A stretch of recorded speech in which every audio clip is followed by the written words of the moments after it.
Hello and welcome to Less is More. Keeping the intro short and sweet, let's jump straight to the point. I have this message coming through. It's a message to slow down. Some sort of slowing down needs to happen. Disperse your weight. What brought me to start recording this message was that the grow lights I had put up for my friend's plants, which I'm taking care of, fell down. I don't have a proper growing setup, so they were taped to the bottom of a desk. I taped each light with one piece of packing tape. This morning, I heard them fall, and the first thing that came to mind was that I should have used more tape and distributed the weight better. I'm also getting something about the color orange, or possibly the fruit, which symbolizes success, abundance, and happiness. As well as the number 8, a number representing the fulfillment of karmic imbalance, reaping what you sow, a collection, a harvest of sorts. The cards that are coming out are the Fool and the Star. This marks the start of a new beginning. With this in mind, remember to distribute your weight properly. Don't jump full force into one thing, whether that's a creative endeavor, a goal, a vision of the future, or a meaning you're clinging to. When you get lost in one thing, it can be easy to lose your sense of the physical world. Spiritually, you make large strides, but the physical takes some time to catch up. Have faith that it will. I sense that this collective has recently, over the past few months, embarked deeply into the wilderness of their mind and experienced an enhanced awareness of the energies around them, very suddenly. They were rather forcefully taken out of their day-to-day matrix of limitations, perhaps self-imposed victimhood or external circumstance. They were removed in some sort of divine manner, there's no other explanation. They were taken and wrung through. They were isolated, a deep isolation. One that you possibly resisted for a while, one you probably at times ran from and tried to distract yourself from. But at the end of the day, it was like a calling you had to accept, one you couldn't fully resist. Even for those who continued to use distractions, the overarching reason for your calling to solitude, however that appeared, still did its job. After being released from it, you may be looking back and thinking, I wish I appreciated that time more. I wish I spent more time accepting the solitude and living in the moment rather than distracting myself from it. Because it was painful at times. That train of thought is a sign that it worked, that it did its job. Those not meant for it wouldn't appreciate it in retrospect. What seems like failure is just the beginning of opening your eyes. When a baby comes into the world, it's disoriented by all the lights, colors, and sounds. It was in a womb where its only job was to be, and to grow. That's what you are emerging from right now. I see the number 22 and 222. And, oh, this is funny. I'm seeing something about capybaras. I'm not sure how this is relevant, so bear with me as I try to decipher the message. It could possibly relate to the orange I mentioned earlier. I envision the image of a capybara with an orange on its head, that meme that's circulated online. I think that's being shown because it represents a simple state of being. It's such a simple image, and yet we derive joy from looking at it. That's the life you're stepping into now. You've opened your eyes to all the distortion. Many of you may still be in, or have been brought back to, the origin of that distortion. Rest assured, this is temporary. You are collecting a piece of your soul that you had to leave behind, in order to re-examine it with fresh eyes. I'm envisioning a hamster in a hamster ball, the kind used to let them roll around the house without getting lost. You needed to trap that piece of yourself inside the hamster ball so you could look at it from all 360 angles, and that's what you've done.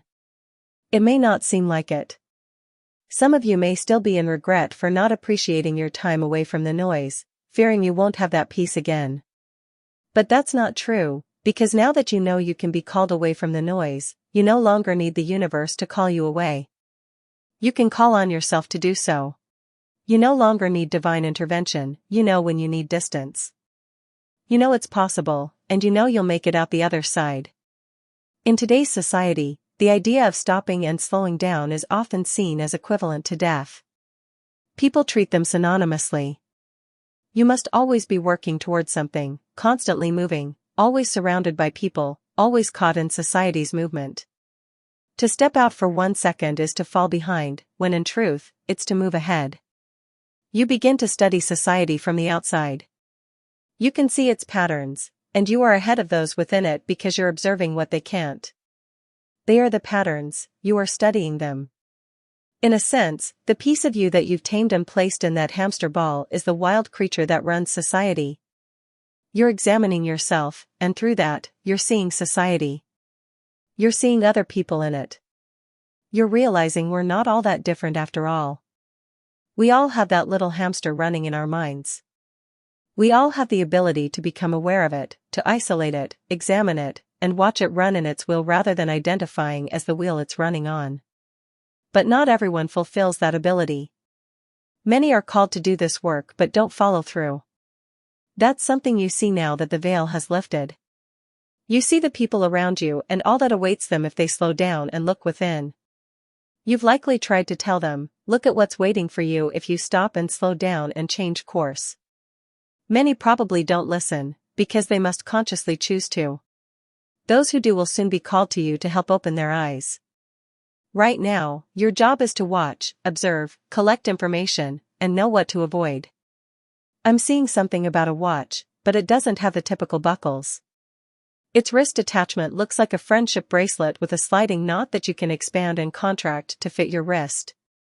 A buckle defines a fixed loop, it only fits certain holes, certain sizes. But a sliding knot can be loosened or tightened however you want. This is being shown in relation to time, to show that you are no longer bound by it. You've seen how flexible time is, how it can shift and change. During isolation, boredom can make you feel like time is endless. But when you look back, it feels brief because there's nothing tangible to reflect on. During your isolation, you may have thought it would never end, and now that you're out of it, things may already be moving very fast.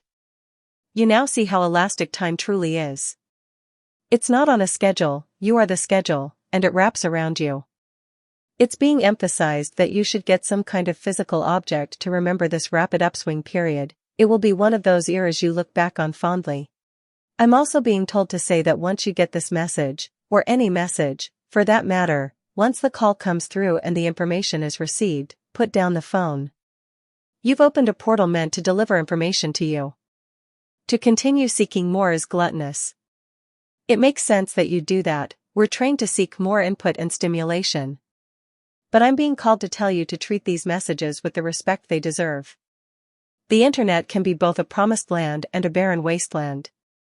It's easy to lose yourself in it. Constantly having an algorithm pour in whatever you want to hear can be dangerous, so be careful. You risk crossing over messages you weren't meant to hear if you keep searching. These messages can distract you, keeping you in a state of hope for the future while blocking you from actually doing the work to achieve it. What's meant for you will inevitably arrive. Just beware of delaying it, or missing opportunities during that delay period. Before the internet, these messages were rare, and they still are when they're authentically from the ether. But imitation messages can make you appreciate them less when real ones arrive, dulling their impact. So it's time to put down the phone before you miss what's right in front of you. Keep in mind that your higher self doesn't want you sitting in front of a screen. It used a screen to deliver this message, and now that it has been presented, you need to hang up the call and do the physical work before the next call can come in. When it calls again, you'll know. You don't need to constantly check. And it may not come through the internet next time if that channel has become muddled. Divine messages will always find direct ways to reach you. The internet may be a starting point as you hone your skills, but it's not the destination. Okay, that seems to be everything. Thank you for listening, and remember, less is more.